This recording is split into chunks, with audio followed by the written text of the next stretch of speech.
नमस्कार, सत श्री अकाल, आदाब। जैसा कि आप सभी लोग देख रहे हैं, आज मैं बात करने वाला हूं एसजेवीएन के बारे में। आप सभी लोगों को पता होगा रिक्रूटमेंट आ चुकी है, ये सारी चीजें हैं। इसी का ही आज मैं आप सभी लोगों को एक सेशन दे रहा हूं जिसके अंदर आप सभी लोगों को एसजेवीएन से रिलेटेड सारी इंफॉर्मेशन भी दे दूंगा, इसका सिलेबस भी बता दूंगा, इसकी तैयारी कैसे करनी है, इसमें टिप्स और ट्रिक्स क्या होंगी जिसकी वजह से आप लोग सिलेक्शन ले सकते हैं। वो सारी चीजें आज मैं आपको इसी सेशन में सिखाने वाला हूं। तो फटाफट से सभी लोग आ जाइए। और दोस्तों, अगर सेशन अच्छा लगे तो लाइक जरूर करिएगा। तो चलिए ये दोस्तों स्टार्ट करते हैं। सबसे पहले तो ओवरव्यू ले लेते हैं एसजेवीएन एग्जाम का, और फिर सिलेक्शन की भी हम इसमें बात करेंगे।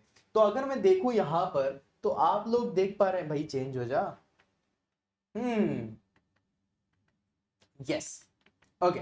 सो हियर यू कैन सी, ये मैंने बहुत ही सुंदर सी पीपीटी बनाई है आप सभी लोगों के लिए ना। प्रेजेंटेशन बहुत तगड़ी तैयार करी है जिसमें आप लोगों को हर एक चीज मिल जाए। मैं थोड़ा किनारे भी हो जाता हूं सो दैट आप सब कुछ देख सकें और सब कुछ अच्छे से सीख भी सकें, राइट। अब देखो गाइस, अगर मैं एसजेवीएन रिक्रूटमेंट के बारे में बात करूं तो यहाँ पर बहुत सारी चीजें हैं जो आप लोगों को समझनी है, और बहुत सारा पूरा का पूरा नोटिफिकेशन पढ़ने से अच्छा है कि मैं आप लोगों से बात करूं इसमें कि क्या क्या इंपॉर्टेंट है। अब आप सभी लोगों को सबसे पहले ये बता दूं, एसजेवीएन रिक्रूटमेंट में ये मैं बात कर रहा हूं स्पेशली फॉर मैकेनिकल इंजीनियर्स, ठीक है। इसमें रिक्रूटमेंट तो बहुत सारी आई है, मैं नोटिफिकेशन की डिटेल भी आपको डिस्क्रिप्शन बॉक्स में दे दूंगा सो दैट आप लोग उसमें अगर पूरी पीडीएफ पढ़ना चाहते हैं तो पढ़ सकते हैं। एल्स अभी मैं आप लोगों को सिर्फ और सिर्फ मैकेनिकल इंजीनियरिंग के बारे में बताऊंगा, उसके सिलेबस के बारे में बताऊंगा। तो गाइस यहाँ पर जो सबसे इंपॉर्टेंट चीज है वो क्या है? सैलरी। सैलरी अगर आप लोग देखें तो 50,000 से लेकर के 1,60,000 तक आप लोगों की सैलरी इसमें आपको जाएगी। यहाँ पर जो आप लोगों की डिग्री चाहिए वो चाहिए bachelor degree in mechanical engineering. आप लोगों का जो एज लिमिट है वो मैक्सिमम कितनी होनी चाहिए? 30 होनी चाहिए। आई गेस आपको दिख रही होगी 30, राइट। अगर मैं बात करूं क्लोजिंग डेट की, दैट इज 18th में, और इसकी जो फीस है वो है 600 रुपए। जी हाँ दोस्तों, इसकी जो फीस है वो है 600 रुपीज प्लस 18% जीएसटी। अब देखो गाइस, ये वाला एग्जाम आप लोगों के लिए इंपॉर्टेंट क्यों हो जाता है? रीजन वाइज इसमें मैकेनिकल की जॉब आई हुई है, और जॉब में भी अगर देखा जाए तो वैकेंसीज हैं 15, जिनमें से अनरिजर्व्ड है 7 और जो रिजर्व्ड है वो है 8, ठीक है। अब देखो, सबसे पहली चीज इंपॉर्टेंट क्यों है? इंपॉर्टेंट इसलिए है क्योंकि इसकी जो सैलरी है वो आप लोगों को काफी बढ़िया मिल रही है, मतलब 1,60,000 तक जा सकते हैं। इसके जो अलाउंसेस हैं वो बहुत तगड़े हैं। साथ में आप सभी लोगों को बता दो, इसमें इंक्रीमेंट बहुत अच्छा होता है, और इसका जो एग्जामिनेशन इतना टफ नहीं होता। एक ही एग्जाम होगा, फिर जीडीपीआई होगा और आपका सिलेक्शन हो जाएगा। इतना सिंपल सा इसका प्रोसीजर है, लेकिन फिर भी स्टूडेंट इसमें थोड़ा सा घबराते हैं और थोड़ा सा इस एग्जामिनेशन के पास नहीं जा पाते हैं। तो क्यों नहीं जा पाते हैं वो भी आपको रीजन बताऊंगा, और क्यों इस एग्जाम को भरना चाहिए वो भी आपको बताऊंगा। तो सबसे पहले तो गाइस हम लोग देख लेते हैं कि हमें इसमें पर्क्स क्या क्या मिल रहे हैं, बेनिफिट क्या क्या मिल रहे हैं जो नॉर्मली नहीं मिलते हैं। तो अगर देखा जाए तो 35% ऑफ द बेसिक पे का आप लोग, मतलब देखा जाए तो 35% तो इसका अलाउंसेस में आ जा रहा है। जैसे कि आईडीए हो गया, जिसे हम बोलते हैं इंडस्ट्रियल गियरनेस अलाउंसेस हो गया, एचआरए, मतलब या तो आप लोगों को हाउस रेंट अलाउंसेस मिलेंगे, या फिर आपको कंपनी की तरफ से ही मतलब रहने के लिए आपको घर दिया जाएगा।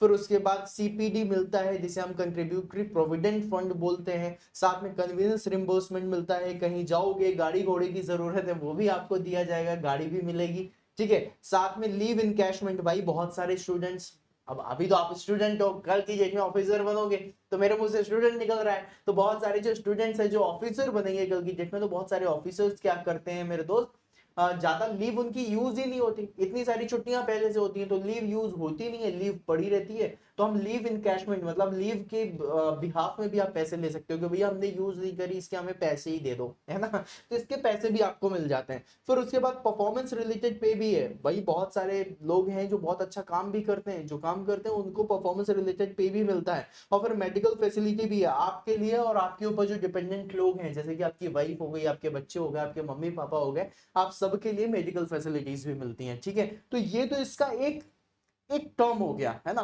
फिर उसके साथ गाइस आगे बढ़ते हैं और देखते हैं कि इसके पेपर में क्या क्या चीजें हैं। तो इसका जो पेपर पैटर्न होने वाला है वो बहुत ही इजी होने वाला है, मेरे हिसाब से बहुत इजी है। अब क्या क्या है उसमें बताता हूं। एक आपका एग्जाम होगा, कंप्यूटर बेस्ड टेस्ट होगा, राइट। उसमें जितने भी, मतलब उसका जो वेटेज है वो 75% का है। प्लस ग्रुप डिस्कशन 10% के वेटेज के साथ और पर्सनल इंटरव्यू 15% के वेटेज के साथ, मतलब 100%। मतलब आपका एक एग्जाम होगा, कोई प्री मेन सीबीटी 1 सीबीटी 2 नहीं है, एक बार एग्जामिनेशन दो, बढ़िया मस्त चिल होकर के आप लोगों को सारी चीजें मिल जाएंगी, ठीक है। फिर जीडीपीआई है, इतना टफ नहीं होता है, आप लोग एक बार एग्जाम निकाल लो, जीडीपीआई की भी तैयारी मैं आपको इसी चैनल पे करवा दूंगा, ठीक है। फिर उसके बाद गाइस हम थोड़ा सा आगे बढ़ेंगे। अब क्वेश्चन कैसे आने वाले हैं, सीबीटी 1 जो होगा आपका, सीबीटी जो होगा कंप्यूटर बेस्ड टेस्ट होगा, उसमें क्या होने वाला है। तो सबसे पहली बात होगी कि 120 मिनट का पेपर होगा, है ना, मतलब 2 घंटे का पेपर होना है। 2 घंटे में कितने क्वेश्चन पूछे जाने हैं, 150 क्वेश्चन पूछे जाने हैं मेरे लाल। और ये पेपर आपका हिंदी में भी होगा और इंग्लिश में भी होगा। इसकी जो सबसे खास बात है वो लिखी हुई यहाँ पे मार्किंग, लेकिन उसके पहले मैं आपसे बात करूंगा सिलेबस की। सिलेबस में क्या दिया हुआ है कि 150 में से 120 क्वेश्चन आपके डिसिप्लिन के हैं, मतलब मैकेनिकल इंजीनियरिंग की अगर हम बात करें तो 150 में 120 क्वेश्चन तो मैकेनिकल इंजीनियरिंग के, और 30 क्वेश्चन है ये लड्डू गोपाल से क्वेश्चन होने वाले हैं, मतलब बहुत ही अच्छे से क्वेश्चन होने वाले हैं, है ना। और वो कैसे होंगे, दैट इज जनरल एबिलिटी के, लॉजिकल रीजनिंग के, इंटेलिजेंस टेस्ट, ये वाले होने वाले हैं। और इनका जो सिलेबस होने वाला है वो भी बताऊंगा, लेकिन पहले मार्किंग में आ जाओ। मार्किंग में लिखा हुआ है there is no negative marking. हाँ, मतलब कहने का क्या है कि हर क्वेश्चन के लिए आपको 1 नंबर मिलेगा, और अगर क्वेश्चन गलत हो जाए तो आपके नंबर कटेंगे नहीं।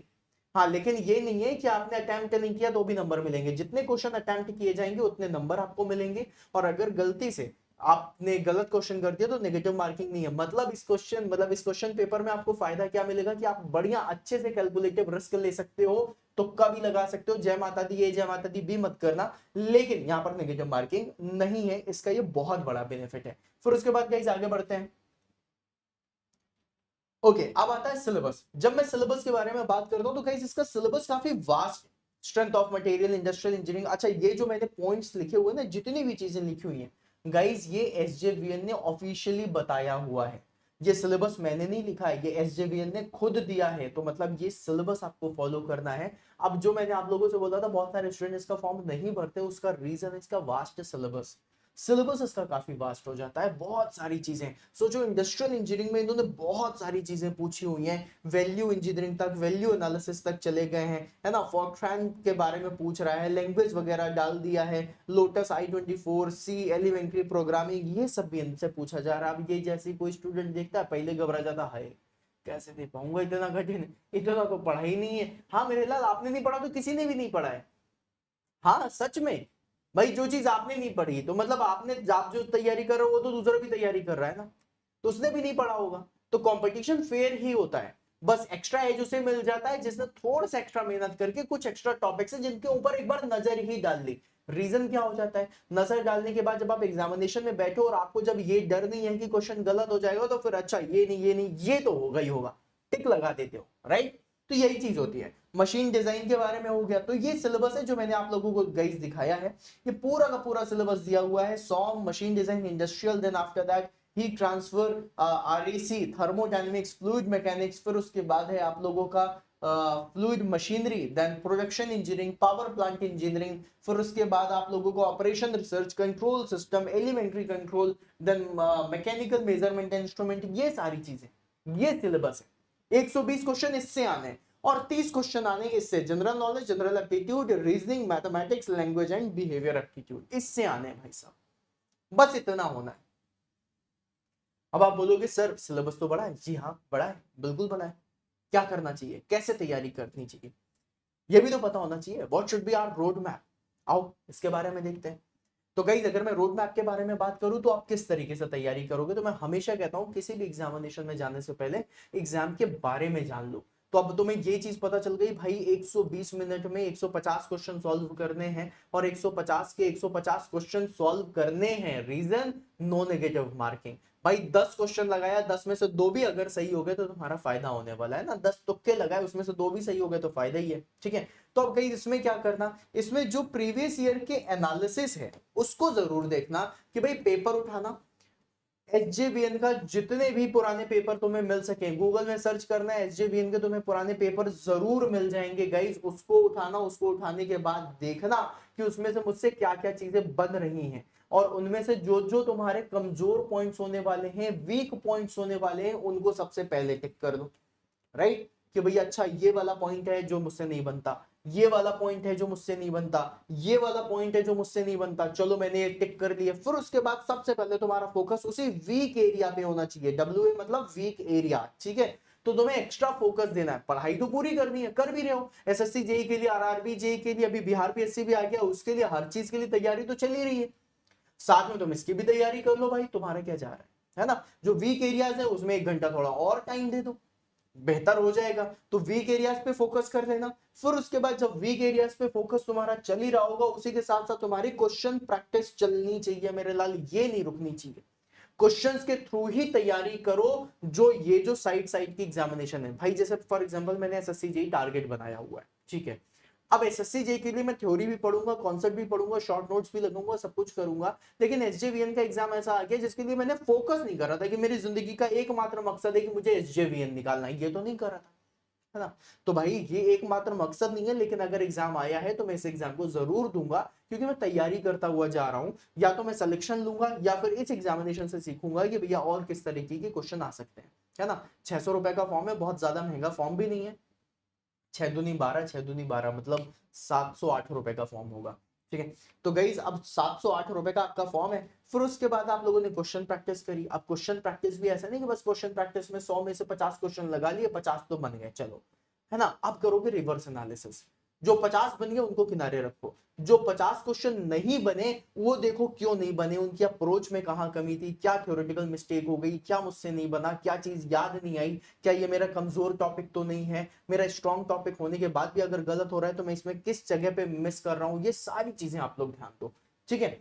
फिर उसके बाद गाइज आपको क्या करना है, ये सब लोग तो ऑलमोस्ट सभी लोग करते हैं, जहां पर कमी रह जाती है वो है टाइम मैनेजमेंट। हाँ ऑब्वियसली, टाइम मैनेजमेंट में क्यों नहीं कमी होगी, तुम ये बताओ, जब तुम क्वेश्चन पेपर सॉल्व करते हो तो क्या फोन में टाइमर लगा के सॉल्व करते हो? अगर करते हो बहुत अच्छी बात है, लेकिन most of the students, most of the aspirants does not do this time management technique, है ना। तो उसके लिए तुम्हें क्या करना है, टाइम मैनेजमेंट में टाइमर लगाओ, है ना। या फिर तुम क्या करो, तुम्हें पता है कि भाई 120 मिनट में 150 क्वेश्चन करने हैं, तो उसी तरीका फील बना लो अपने घर के अंदर कि भाई मैं 150 मिनट लूंगा, और सॉरी 120 मिनट लूंगा और उसमें 150 क्वेश्चन सॉल्व करूंगा। उस 120 मिनट में ना मैं किसी का फोन उठाऊंगा, ना मम्मी की बात सुनूंगा, ना दोस्त की बात सुनूंगा, ना हाय हेलो जानू बेबी सोना इन सब की बात सुनूंगा, कुछ नहीं करूंगा। 120 मिनट तो 120 मिनट ऐसे करते हुए जाऊंगा। एग्जाम लाइक प्रैक्टिस करनी है, जिस तरीके से तुम एग्जाम हॉल में बैठे हुए हो। और जब तुम वो प्रैक्टिस करते हुए जाओगे, कुछ ऐसे पॉइंट्स होंगे जो तुम्हें याद आते रहेंगे कि भैया ये इंपॉर्टेंट पॉइंट है। एक पेन पेपर लो और उसमें शॉर्ट नोट्स बना लो। शॉर्ट नोट्स का मतलब ये नहीं कि पूरी की पूरी शॉर्ट नोट्स बनानी, अब कुछ एक्स्ट्रा टॉपिक आ गए जो आप नहीं पढ़े हो, है ना, उनके शॉर्ट नोट्स बना लो कि यार ये रिवाइज कर लेता हूं, अगर क्वेश्चन इससे पूछा गया तो तुरंत दिमाग में तो क्लिक करेगा ही, और निगेटिव मार्किंग नहीं है, कुछ ना कुछ देख करके लगा दूंगा। तो उसके शॉर्ट नोट्स बना लो, ठीक है। फिर उसके बाद ट्राई करो, ये जो प्रैक्टिस लाइक एग्जाम हॉल है इसको कनेक्ट करो अपने डेली मॉक के साथ, है ना। जरूरी नहीं है मॉक तुम्हें सिर्फ कंप्यूटर में देना है, तुम मॉक के लिए खुद भी बना सकते हो कि मैंने आज इतने 3 पेजेस सॉल्व करने हैं, 3 पेज में 120 150 क्वेश्चन हो रहे हैं, हाँ बढ़िया सॉल्व कर। डेली अगर मॉक दे सकते हो, अगर मॉक दे सकते हो, मॉक टेस्ट अगर लिए हुए हैं तो डेली एक मॉक टेस्ट देना शुरू करो, डेली। अब देखो डेली जब मैंने लिखा है ना, तो यहाँ पे मैंने स्टार लगाया है। स्टार पता है क्यों लगाया है? स्टार इसीलिए लगाया क्योंकि डेली पॉसिबल नहीं हो पाता। बहुत सारे आप लोगों को काम आते हैं जहां पर आप डेली कर नहीं पाते हो, लेकिन जब तुम डेली की टारगेट करोगे ना, तो 7 दिन में कम से कम 4 दिन तो तुम्हारा डेली हो ही जाएगा। 3 दिन नहीं हो कोई बात नहीं, लेकिन अगर तुमने हर 3 दिन में सोचा हुआ है तो 7 दिन में तो 2 ही बार कर पाओगे ना, राइट। लेकिन इस तरीके से करोगे तो 4 बार कर लोगे, तो इस चीज का फायदा लो, ठीक है। और जब भी कभी ये सारी चीजें करो, तो अब इसमें एक चीज और अपने साथ रखो, वो है सेल्फ एनालिसिस। देखो रिवर्स एनालिसिस जब तुम क्वेश्चन प्रैक्टिस करते हो, क्या बना क्या नहीं बना, क्या चीजें हैं इसके बारे में करते हो, ठीक है। सेल्फ एनालिसिस क्या होती है? खुद से बैठो, सोचो, जितनी मैंने अभी तक तैयारी करी है, क्या उतना मुझे याद है? क्या वो सारी चीजें मैंने पढ़ ली हैं, जो मतलब जो रिवाइज कर ली हैं, जो मैंने अभी तक पढ़ी हुई हैं? और जो पढ़ी हुई है, क्या मेरे दिमाग में वो सारी चीजें चल रही हैं? क्या मैं उसके क्वेश्चंस लगा पा रहा हूँ, क्या नहीं लगा पा रहा हूँ? अपने ऊपर सेल्फ एनालिसिस करो, डेली करो, डेली 15 मिनट खुद को दो। सोचो मैं क्या कर सकता हूँ, और किस तरीके से चीजें याद रख सकता हूँ। कहानी सुनाऊं, किसी दोस्त को पकड़ लो, दोस्त को बोल भाई तू तू पढ़ रहा है ना, मैं ये वाला टॉपिक तुझे समझा दूं, मेरा भी तैयार हो जाएगा, तुझे भी फायदा हो जाएगा। जबरदस्ती बैठा के उसे समझा दो, बिना किसी को नोट्स वोट्स लिए हुए, ऐसी कोशिश करो समझाने की, पूरा समझा सकूं, है ना। जब तुम समझाओगे दोस्त मजे भी लेंगे, अरे तो उससे ज्यादा मुझे आता है बोलना, भाई सिखा दे, फिर तुम्हें भी फायदा उसे भी फायदा। और अगर उसे कम आता है, तुम जब सिखाओगे, जब वो तुमसे डाउट पूछेगा, तो वो चीजें तुम्हारी और ज्यादा क्लियर होंगी, और टॉपिक क्लियर होंगे तो सेल्फ एनालिसिस में मजा आएगा कि हाँ यार ये चीज बनती है, ये चीज बनती है, ये चीज बनती है, ऐसा करना है। और अलॉन्ग विद दैट, अगर तुम लोगों को लग रहा है कि शिवम सर मेरी हेल्प कर सकते हैं, और शिवम सर मेरी हेल्प हमेशा से करते आ रहे हैं, तो गाइज ये जो चैनल है, इस चैनल को आज ही सब्सक्राइब कर लो, अगर अभी तक सब्सक्राइब नहीं किया है तो। मैं तुम लोगों को एसजेवीएन की भी तैयारी करा दूंगा, एसएससी जेई की भी तैयारी करा दूंगा, आरआरबी का जो नया हम लोगों को स्ट्रैटेजी बनानी है वो भी करा दूंगा। बस इसी चैनल पे जुड़े रहो, जितने भी सेशंस आ रहे हैं उन सेशंस की प्रैक्टिस करते रहो, क्योंकि मैं तुम्हें इस समय जो क्वेश्चंस दे रहा हूं, तुम लोग गाइस बिलीव रखना, ये क्वेश्चन तुम्हें और कहीं नहीं मिलने वाले, क्योंकि बहुत ज्यादा एनालिसिस करने के बाद मैं क्वेश्चन दे रहा हूं। और डेली शाम को 7 बजे आपको इसी चैनल पे सेशंस मिलेंगे, लाइव सेशन, है ना।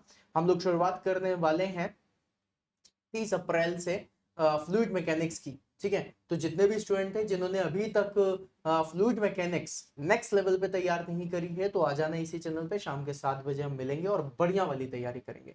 एंड आई बिलीव जो चीजें मैंने आप लोगों को बताई हैं, ये आपके एसजेवीएन एग्जामिनेशन में भी काम आएंगी। और ये जो पीडीएफ है, ये भी मैं डाल दूंगा आप लोगों के शिवम सर मैकेनिकल के टेलीग्राम ग्रुप पर, वहां से आप डाउनलोड कर लीजिएगा। इसमें सब कुछ मिल जाएगा, सिलेबस भी मिल जाएगा, पूरा एग्जाम का रिव्यू भी मिल जाएगा, जो मैंने टेक्निक बताई है वो भी मिल जाएगी। So it will help you, right. तो चलो गाइस, इसी मोटिवेशन के साथ आज का सेशन एंड करते हैं, मिलते हैं फिर नेक्स्ट सेक्शन में, तब तक के लिए बाय बाय।